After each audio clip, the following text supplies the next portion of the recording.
G'day and welcome to Bums on the Bench. My name is Jacko and with me is a single guest. It's Andy. Andy's here. Well, that's a lie. I'm at Andy's for once in months because I finally got my car fixed. Yeah, and you drove to the footy yesterday. I did. We went to the Anzac Day game. Yeah. We won't talk about it too much today because Joshy was also there, but unfortunately he couldn't make it today. I hear he's having commiseration wings with Blake Laurie. Look, we will keep the chat incredibly short. Fantastic bloody game. There was, 7 of us? 6 of us. 6 of us. One of our dads, Josh's dad, who is the most quintessential old mate in the world. So this is the only story I want to tell about yesterday before we get Josh here. I want to talk about Josh's dad's outfit.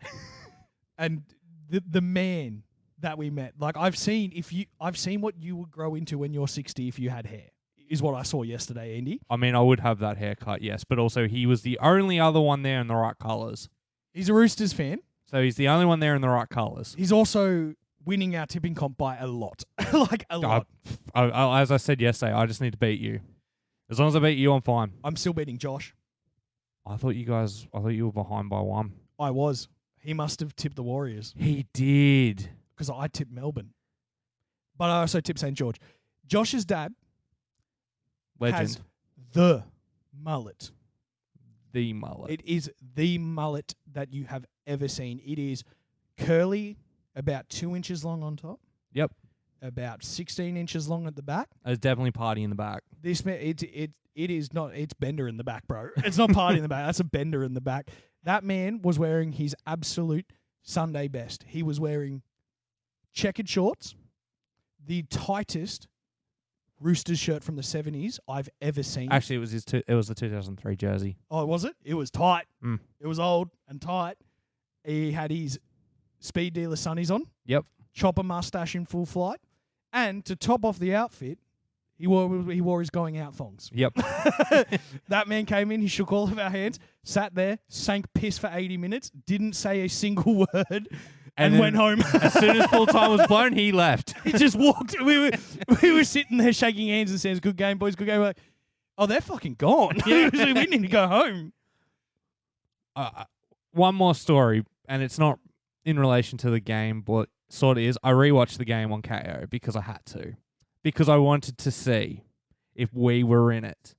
And me and you are. At the pivotal moment, you see one man sink into depression while another man who never has had a single bit of joy in his life just explode with joy. Because when Luke Keary kicked the field goal and they did the slow-mo replay from behind Keary, you see me jump up cheering, screaming my lungs out, blowing my voice out, and poor Jack's hands on his head, shock, disbelief. He couldn't believe it that the best team won yesterday. It was so good. I do have one more story, and it's about you. Oh, yeah. At the game. I want to point out that in that one clip, you're joyous and I'm devastated. You have a smartwatch, and you got 4 health warnings of your heart rate yesterday sitting in the grandstands of a 1:30 BPM. Andy was stressed. I'm not going to lie. First 20 minutes, top of the moon. Next 40 minutes, not happy. No. Last 5 minutes of the game, my heart probably would have blown out of my seriously. chest. Even after that field goal, my heart felt like it was blown out my chest. Until I heard that full-time whistle, there was no chance of me calming down. And I got to say, Accor Stadium, the one we went to. No, it was Allianz. Allianz Stadium. Where's Accor Stadium? That's Olympic Park. Accor's Olympic Park. Allianz is the football stadium. Right.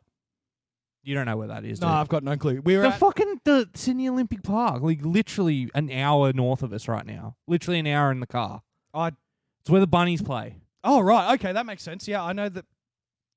Where they literally had the 2000 Olympics. You know, that shit you were asking us about 3 weeks ago or whenever it was? That was good trivia. No, it wasn't. I know it makes it. Yours was brutal. Allianz Stadium is fantastic. This is my first time going to the new stadium. This is my third. It's awesome. Told ya. It's so good. But let's leave it there because we want Josh here for it because Josh is also a Dragons fan and he also went through a world of emotion yesterday. And about 9 beers. More than you and your brother did. My brother messaged me today and said, "Did you have 8 beers?" I'll read you the whole conversation because I haven't spoken to my brother in a couple of days. We normally talk every day. He was complaining about the Radley hit. Of course he was. And then today he messages me at 11:51. He goes, "Did you have 8 beers?" And I said, "I had 1 beer." And then in all capitals in the new message, I replied, 8 fucking times. And I went, "Nah, I was driving, so I only had 1." And he goes, "Oh, that's fine." He goes, "I guess it's just a bit of dissatisfaction." And then in all capitals, extreme disappointment. We should fill the listeners in on the joke. So a few years ago, before COVID, yourself, me, and your brother Luke went to the footy. It was Roosters versus the Panthers at the Sydney Sydney Cricket Ground. And it's the first time all 3 of us had actually gone to a game together. I was wearing a Roosters jersey. Yeah, you borrowed one of mine because you wanted to look like a winner for once. And because we were a bit younger than we are now, we decided we're going to catch the train all the way up. We can drink as much as we want. We stopped on the way at a few bars, picked up a drink or two. It's a 20-minute walk from Central to the fucking stadium uphill. It's 35 for us though. It's 20 minutes on maps. We had to stop for beers because our heart rates were going out of our needed chest. to cool off. Yeah, exactly. It was a hot night time. Anyway, so we get to the stadium and we're like, fuck, what do we do now? Well, we go to the bar and we get the maximum amount of drinks possible, which is 4. So we did that at the start of just before the start of the first half, and we did it at halftime. So in total, we had 8 beers at the ground. And that became your new running joke. Luke and I consumed 8 beers at the ground, and probably in total on the way up and the way back, I want to say 12 in total. Yeah, you guys were pretty fuck-eyed. And we were, and we didn't eat. We were messy. In fact, we were so messy that you sat in a separate train carriage on the way home because we were being menaces. Yeah, these 2 idiots. I do remember that on the train ride home, Luke had to go to the bathroom, and I was swinging on the handrails. This was when you left the carriage. Yeah, this is after I left. I was just like, I'm done. I'm done. After you saw what I did, I was swinging on the handrails, and as he's opened the door, I've gone to swing double kick him in the air, and he's just sidestepped me, and I've slammed into the wall of the bathroom on the train and fallen in all the fucking piss and urine on the ground, and then the door's closed, and he's just walked off, and then when I come out, there's you opening the door between carriages saying, I'm fucking done with you two. And by the end, it was just me and Luke on the carriage together, and you had to come and get us off. To get you dickheads home. Get home. The best part of that whole train trip was your brother singing a song that goes, "Here comes another one, just like the other one." Dun dun dun dun, dun, and then shits his pants. Yeah. It was a good night. That was hilarious. I'm glad I walked into the other carriage though. And we haven't been to a full game with him since. Oh, no, it's true. No, last year. We took him last year, but he was a bit more... Tory made him a bit more sensible. Now, I don't have trivia this week, but I've got something, I guess, to tell you about. But before we get into that, we should go through some sport news. And let's just talk about the big news that hit at halftime yesterday. That's when it came out, by the way, halftime in our game that we were at. Jack Whiten informed the Canberra Raiders that he will not take up the option. He will not re-sign with them for the $4.4 million for 4 years, and instead will take a 4-year deal at the South Sydney Rabbitohs, rumoured to be about $900,000 a year. And the Canberra Raiders are pissed about Livid. Not happy. Ricky Stewart released a statement today that pretty much Did he call him a weak gutted dog? No, he didn't. But I mean, he didn't absolutely use those words, but you could fucking tell. Where's Instagram? I'm going to pull up the quote because it's kind of, it's bad. It's a long statement.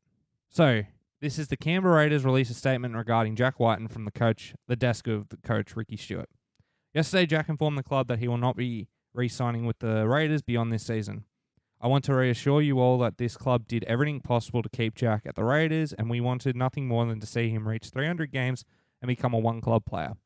I want to let our loyal members and fans know that I bleed green just as much as you do. And as much as it hurts today, our future is still ahead of us. And we will continue along the path that we see best. We best see fit. I cannot read sometimes. Well, fucking, it's clear that Mercedes wrote this. Yeah, I know, right? It's such a sook letter. Continue on the path that we best see fit to give this club the success it deserves. Yeah, wooden spoon. As a club, we We believe the current contracting system where a player can sign well out from the end of their deal and their current contract is completely flawed. It is not fair for you to see who our main major stake. I fucking hate this. This is such a Mercedes. So, wham. Basically, it says he thinks that the contract system's flawed because Jack was able to sign so far out, and their major stakeholders, the fans, now have to see our future Rabbitoh wear the green machine jersey. It's the same fucking colour. It is. It's green. It's got a bit of red in there, the Rabbitohs, though. Oh, yeah. Duh. No, it's one of those situations where, of course, you have to, because we're all sports fans, but we're not sports fans. Like, I mean, you're the closest one to it. What do you mean? You're still wearing the jersey from yesterday. As if I'd take it off. You're still wearing the jersey from yesterday. I can smell it from here.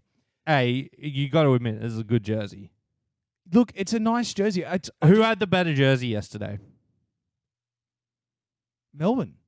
I think Melbourne had the nicest one yesterday. I'm not talking about the Melbourne Warriors game. I'm talking about our game. St. George. Yeah, you like that turd on the front, don't you? With the blood splatter. Because that's what the roll poppies look like, a turd with blood in it. Yeah, a little bit. It wasn't our best Anzac jersey. This one is clearly the best because it just sticks around, and it's been utilised by Bondi for quite a while now. I can't remember the last time they did a different design rather than this. Yeah, just every now and then, like sometimes they'll have like the Air Force circle on it. Yeah, but stock standard Bondi blue to commemorate when the ink was rationed to the army, so you had to use light blue. Yep, and it's also like that's the Raffy colour too. That's what they do. It's a sky blue colour. I mean, in regards to Whiten, I can't remember what I said when we were talking about where we thought he was going to end up. Well, I thought it would be the Dolphins. I thought it made the most sense. I thought the Rabbitohs were crippling their recruiting if they signed him. Oh, I mean, they have to be. Like they've signed him, so they've clearly people are leaving. They have to be. So I think I was telling you this on the train yesterday. So we got Liam Knight's on $500K a year. His contract's up. Isaiah Tass is on major unders compared to what he's probably worth. Jai Arrow's contract's coming up. Cullen Matangi's on unders, severe unders compared to what he should be getting. Blake Ilias. Or was it Lachlan Ilias? Lockie Ilias. Yeah. Well, Ilias is on major unders compared to what he's worth. Cody Walker is probably on the outer now too because, I mean, you've got Jack Whiten, who's probably one of the better sixers in the comp. I'd say he's on... I say if they're both at their peak performance, I'd say Cody Walker is a better playmaker. But who sticks at peak performance more? That was what I was going to say. Jack Whiten is consistently always very good. Cody Walker, it's a flip of a coin whether he's Cody Walker that's going to win you a game or Cody Walker that's going to punch someone and lose you a game. Exactly. Like, it's just, I think it cripples South because all of a sudden now they're in this hole where Isaiah Tass is probably done. He'll have to leave. But let's be real. My gut instinct was like, okay, it seems to me like Walker's on his way out. That was what I first thought because they wear the same jersey, but they've signed him as a centre, haven't they? Yeah, and Cody Walker and Latrell have only just re-signed contracts, like at the start of this year. It has to be someone.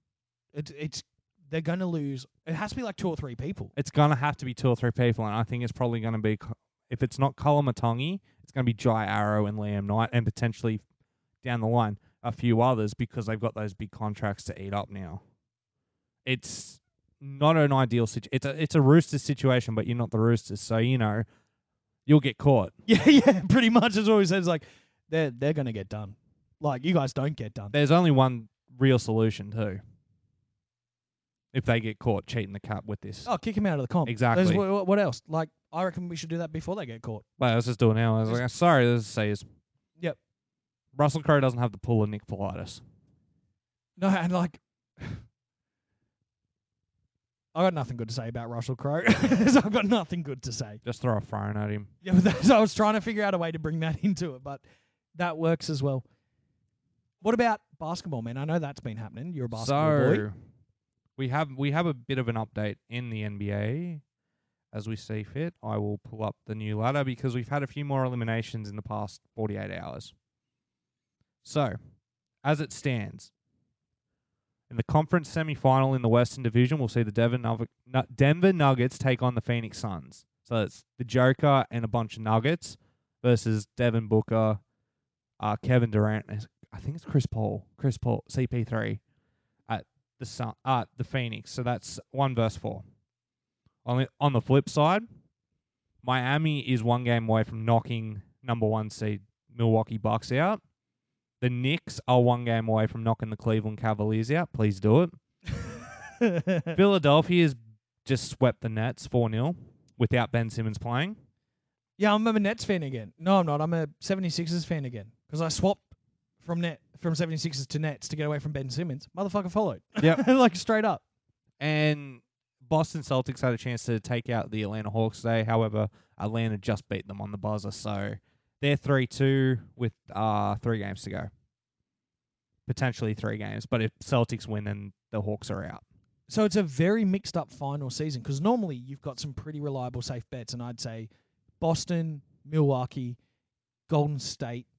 Well, Golden State are tied with the Kings, and they play tomorrow to see who takes the lead. And Lakers, but they're not all looking like they're getting in this time. Well, the Lakers are 1 game away from going through to the semifinals. They're 3-1 up on the Grizzlies. True. So, I mean, chances are it could still end up as one of the more traditional brackets, but there's definitely been a mix around, especially that Milwaukee one. I really like the fact that the Knicks are a good chance of making the semifinals. And if it's Knicks Heat, then it's game on. I really think that's game on. Yeah, I mean, basketball's just a cool sport. Like, the NBA is so cool. Everything they do is awesome. No, I agree. From like the music to the advertising, the commentary teams, it's very cool. They have such a good idea of their brand and how to use it. They're fantastic. And their inside NBA team on TNT is very good.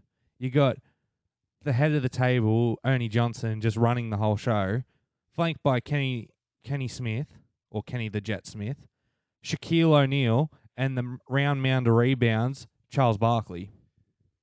The best commentating team that don't commentate games, because I watch those games purely to get to halftime and listen to these guys talk. Charles Barkley just says whatever the hell he wants. Like he had a great one today. He had a great one. So Russell Westbrook's walking into the game and he's got like an open shirt, shorts on, and Charles turned around and said, "Man, if I looked like that, I'd walk around naked all day." He just says shit. Like, it's got him in trouble a few times, but fuck me, there's been some absolute one-liners. He loves the San Antonio women. He loves San Antonio women. That is one of the best compilations of all time. We're not going to go through it. Look it up if you don't know what it is. But yeah. Basically, what he says is there's some big old women in San Antonio. And they send a reporter down to find out. Literally. Who now, looking forward, give us your number 1 pick. Who's going to win this year? Oh, I can't pick. Oh, I had the Bucks. I did have the Bucks, but I can't pick them now. They're going to go down in round 1, like 3-1. You're not winning. Celtics are still my 2nd pick. I'm giving no respect to the Nuggets. I'm sorry. They might be the number 1 seed and not been defeated in a while, but you got beat by the Chicago Bulls, and you're a one-player team. It's all Jokic. Yeah, it is. Suns are probably going to make it for the West. I think the Suns will be the Western Conference finalist. Because when we were originally talking about this, I either tipped the Suns or the Heat, and I can't remember which ones, but I think it was the Suns. I think I said Phoenix. I think you said both of them would make it out of the first round. Yeah, because I know Miami has such a storied legacy. Yeah, they've been at the top of the game. Well, they were the times. They were the number 1 seed last year, and then they fell to the play-in this year, which was huge. And it was still semi the same team. Sport's just like that. Sport is just like that. I do like sports. It's my favorite. Well, speaking of sports, not that we haven't been for the last 20 minutes or so. Oh, there was a 5-minute period where you were discussing your brother making you come out. Oh, yeah. But that was about sports. In the end. I have some stories to tell you. So, as much as I like sports, I'm also a massive fan of history. Yes. And sports history. So, I've got some stories to tell you. I need to give full credit to the Dollop podcast. It's a podcast in the US. It's a history podcast. They're the ones who put me onto these stories. But I'm going to do my best to not deliver it the way they did. I have some notes, but I wanted to tell you about some interesting historical moments in sports. So I'm going to read you the 3 titles of the stories I want to tell you, and I want you to tell me which one your favorite is. Okay. So we have the 10-cent beer night incident. We have the disco demolition night incident.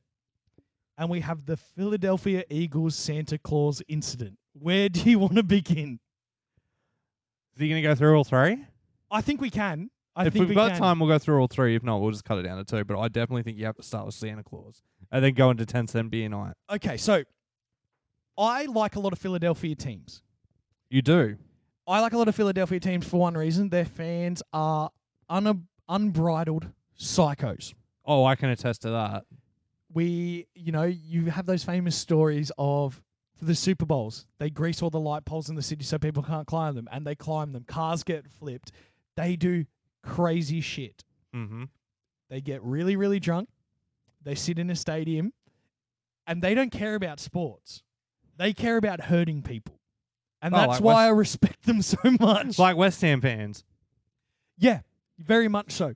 And but it's in a different style because West Ham fans like to hurt other fans. Yeah. Philly fans like to hurt players. That's the big difference there. It's often referred to as the Santa Claus game. It was an American football game, the NFL, in 1968. It was between the Minnesota Vikings and the Philadelphia Eagles. Minnesota won this game 24-17. It was also in winter. So it was snowing? It was snowing. December 15th. So it was very much snowing. At halftime, the score was tied 7-7. And in Aussie sports, we don't do much at halftime. Maybe a band will come out and play 1 or 2 songs. Like horses. Yep. Oh, that was fantastic. Or someone will come out and try and kick a penalty goal for points or whatever. You know what I mean? We do pretty bland stuff. Most people, Australian halftime is when everyone goes and pisses on the cement somewhere and buys more beers. Yeah, literally. This, though, at halftime, they were supposed to have a Santa Claus parade where the cheerleaders were supposed to dress up as elves and reindeer and be in utes and be paraded around the field. And there was supposed to be Santa Claus in a ute done up like a sleigh, and he was supposed to drive around and wave at the crowd. A couple of things went wrong. So the Santa they hired never showed up.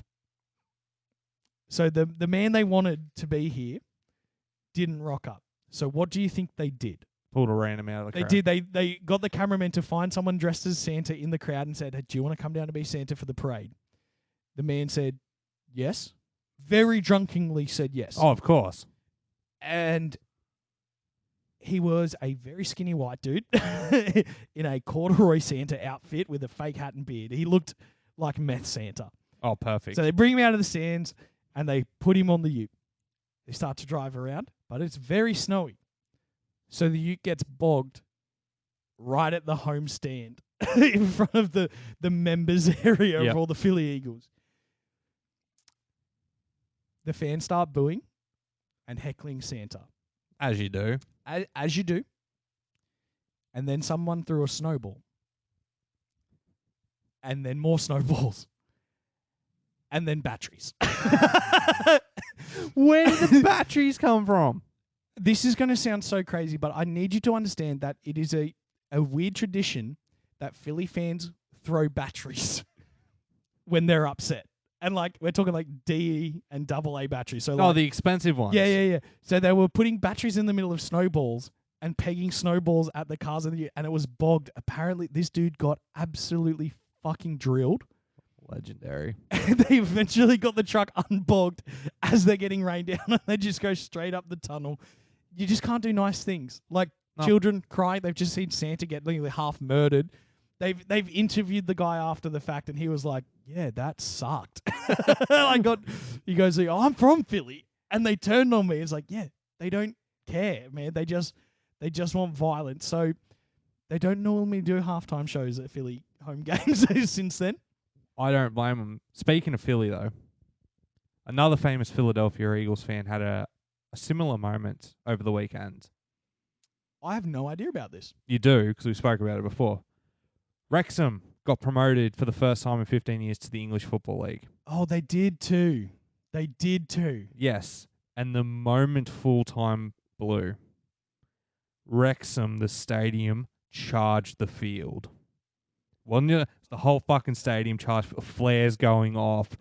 The camera cuts up to Ryan Reynolds and famous Philadelphia Eagles fan Rob McElhenney, also known as Mac from Always Sunny in Philadelphia. Yep. In tears, stoked that they did this for this club. And then you see Ryan on his phone, he's like, I calls his wife, Blake Lively. Blake couldn't look more disinterested. They're my favorite. I hate celebrities. Me too. I can't stand them. There are two celebrity couples that I like on social media. Blake and Ryan. Yep. Because they just fuck each other over, and Will and Jada. Because that is just a dumpster fire online. Like, he had to sit there and be interviewed with his wife, who cheated on him, about why it was his fault. Yep. Brilliant. Like, that's quality. You forgot my favourite celebrity couple. Ryan Reynolds and Hugh Jackman. Yeah. That is the probably the pinnacle of fucking around. They're both phenomenal. Like, you heard about when they did ads for their companies, right? No. So Ryan goes out and does one for his coffee company, and it's really well done. Like, it's super overproduced. Ryan really put over how good this coffee is and how great a man Hugh Jackman is for starting this coffee company. Hugh Jackman makes his ad for Ryan's gin, and it's just him. He walks in, he takes a sip, and he's like, Ryan Reynolds is a piece of shit. Gin's all right, though. But both would work. both would work fine. Like, that's good advertising. And he doesn't even drink the gin. He's like, I'm not drinking that. On that note, then, I think the ad that Tom Segura did for Bert Kreischer's tour, where he gets a person and deep fakes Bert on and stabs him after a dance scene. That's dressed as Steven Seagal. Yep. That's one of the best ones ever. Look that one up too. It's phenomenal. Have you seen that? No, I'll show you after the show. It's fucking brilliant. Anyway, back to Wrexham real quick. So they get promoted. It's really good. Stadium's charged on the field. They still got to present the trophy and shit. So the security has to try and get these fans off the pitch so that they can have the official trophy presentation. Funny shit. All right, well, let me tell you about 10 Cent Beer Night then, because it's remarkably similar. Awesome. So, when you hear the word 10 Cent Beer Night, I want you to tell me what you think that means. Beers at 10 cents. Yes. Which means people are drunk. Right. Now, this is a story I know very well, because it is one of my favorite nights in sports. It was in Cleveland. Of course. And Cleveland is called the Dirty City. An incident that happened a couple of months before the game is the reason the EPA, the Environmental Protection Agency in the US, was founded. The Cuyahoga River, which goes through the middle of Cleveland, Ohio, caught on fire. Yeah, the fucking river. For the 6th time. So, that's not good. No. I didn't know that was possible. But apparently it is. So they're incredibly polluted. When the EPA came in, it destroyed the city. They lost hundreds of thousands of jobs. Factories closed down. Of course they did. You know, they were really, really struggling. The Cleveland Indians. The baseball team. The baseball team. This is a baseball thing. Now, baseball is one of my favorite sports to look at from a psychological perspective. Because there are more unwritten rules in baseball than there are written rules. And here's some of the unwritten rules in baseball. You're allowed to cheat. Yep. Everyone cheats in baseball. But no one likes if you get caught or talks about it. Now, that's important for a character I'm going to introduce soon. Okay. Another rule is there is a very fine line of baseball etiquette. Sometimes things are okay. Sometimes they're not. And then sometimes the same event will happen, but then there'll be a fight. Just a little bit off topic. They're called the Cleveland Indians. Were. They've changed their name now, thank God. But I want you to guess, and that was only recently too. This isn't like an early 2000s change. This is like a 2010s change. Yeah, it's like how the Washington Commanders used to be called the Redskins. Then they went to the Washington football team and finally the Commanders. Yeah. Have a guess at what they call their mascot. They're the Cleveland Indians. Chief Wanahockaloogie. I mean, yeah, it's Chief Wahoo. So, Cleveland's not in a good place. No. Now, part of the weird etiquette rules of baseball is like, sometimes if someone does something, it starts a fight. And like, there's two fights in baseball like there is in most sports. There's like the pushy shovey, which you see, but then sometimes every now and then there's an actual like punch on fight where people get like noses broken and eye sockets fractured. Oh, the fun one. So a week before this game, the Cleveland Indians were in Texas and they were playing the Texas Rangers. Okay. And there was a proper fight. Long story short, someone slid in hard at second base. And that essentially means sliding in hard is when you slide to get your feet on the base and you connect with the baseman's ankles. So the baseman's punched him in the back of the head. Just drilled him right in the back of the head. Started a massive fight. It was really full on. You know, they had to be separated, pulled off the pitch. All the Texas fans were throwing like hot dogs and beer on the field. It was a real big fight. So the night of this incident, Texas was now in Cleveland. Okay. And the local radio DJs all hyped it up as like, let's get revenge. Like it quickly went away from being a baseball game to being like, we're going to get these guys. Like they're coming. If Rangers win, we riot sort of situation. Oh, yeah. Yeah, absolutely. The owners of the Cleveland Stadium weren't getting many people coming. So they figured, you know, this is our opportunity to, you know, unite the team and the city and give the people what they need. So they decided to do 10-cent beers with a limit of 6 per purchase. Okay. Right. No, I don't. No, I'm seeing a good. I'm seeing a really good and really bad situation. But I need to make something very clear. I didn't say 6 per person. I said 6 per purchase, which means you can buy 6 at a time as many times as you want. That's what I assumed. Like how we go and we get 4 per purchase at the footy stadium. Yes. So that, like, but it costs us $40 for yes. 4 beers. Yes. This cost you 60 cents. Yeah, no, this is a great idea. They should implement this in the NRL right now. 10-cent beers at all the regional stadiums in particular. Oh, 100%. Including Wagga this weekend. Yeah. Oh, dude, seriously. I'll go back to Wagga. I lived in Wagga. I'll go back there and punch on. So that's the setup. Yep. Here's some other pieces of information that weren't really thought of. College had just got out. Yep. So all the college students went. They expected 12,000 people. How many turned up? They sold the stadium out. 25,000. And now I need to introduce the most important character in this. He's the manager, and he's one of my favorite athlete managers of all time. His name is Billy Martin. Do you know who this man is? No idea. Okay, I'm going to tell you how his professional career ended, and then we're going to come back to this part. He hired a hitman to kill an umpire. Fantastic. That's what Victor should do. We're going to cut that. Billy Martin is a mad, once-in-a-generation genius. And when I say mad, I mean absolutely batshit insane. Okay. He has been known on one of the very first televised games of baseball of all time. Him and Randy Jackson had to be separated in the dugout because Billy Martin was trying to kill him. His star player. He broke his arm in a fight in a hotel lobby punching a player. Fucking hell. The stories about Billy Martin are insane.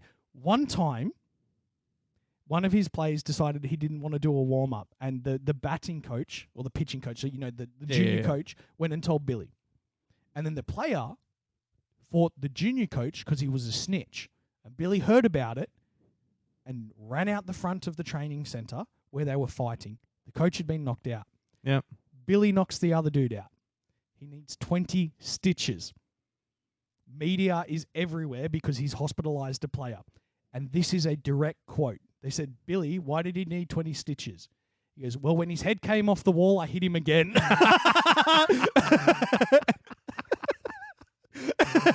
When his head came off the wall, I hit him again. This is the sort of coach we need in the NRL. So he's the coach Okay. of the Texas Rangers. Not the kind of man you want in this environment. Oh, it sounds like he's the exact man you want in this environment. Game starts. Yep. Standard baseball game. How many innings are you into before it kicks off? Second innings. Okay. So in the second innings, So 6 hours later. second innings, this lady is described as middle-aged, runs onto the field, takes off her shirt, releases what are described as enormous breasts, and kisses the chief umpire. Okay.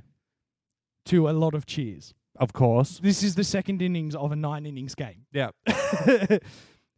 Then it keeps going from there. So people start to like streak across the field. The grounds crew have an announcement. Please don't streak on the field. Don't throw things on the field. What happens next? They're going to start throwing on the field. Everyone's going to take their clothes off. Yeah. So apparently hot dogs and beers, no batteries, No, we're not in Philly. but a liter bottle of rum gets thrown onto the field. Fucking like hell. a mini keg gets Yep. tossed, a gallon. Gets tossed onto the field. So at this point, the grounds crew's like, okay, we just need to, we can't announce things to this crowd. It's getting a little bit out of hand. Now, there's 25,000 people there.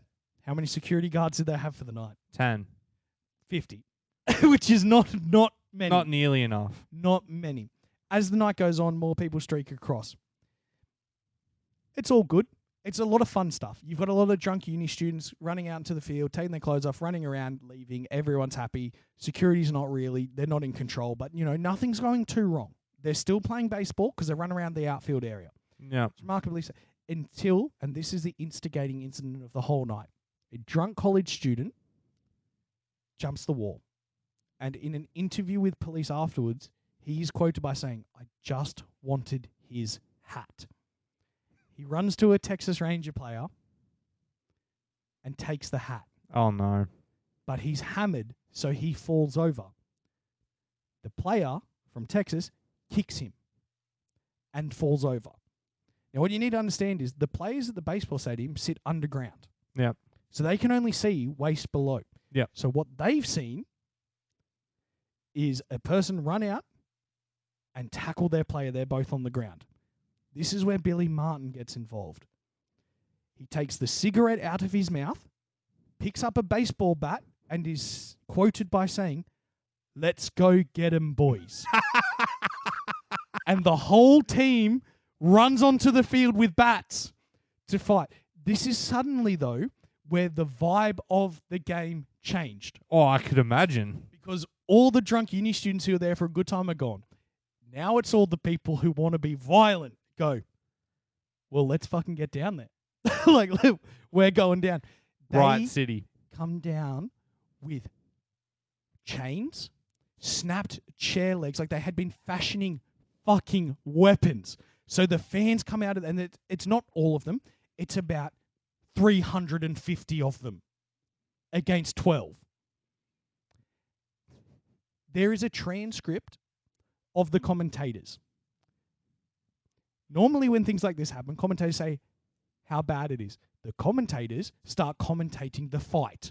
Beautiful. In one-on-ones. It's like, oh, and Bo's down. Oh, and he's hit him again. And the other commentator's like, well, I don't blame him. He kicked him in the back. They literally commentate the punch on.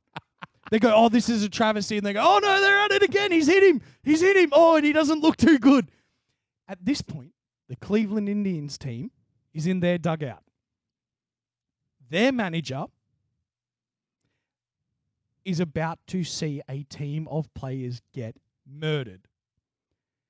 So he turns to his players and goes, we need to go out there and rescue them. So then they all grab bats and run out and start fighting their own fans.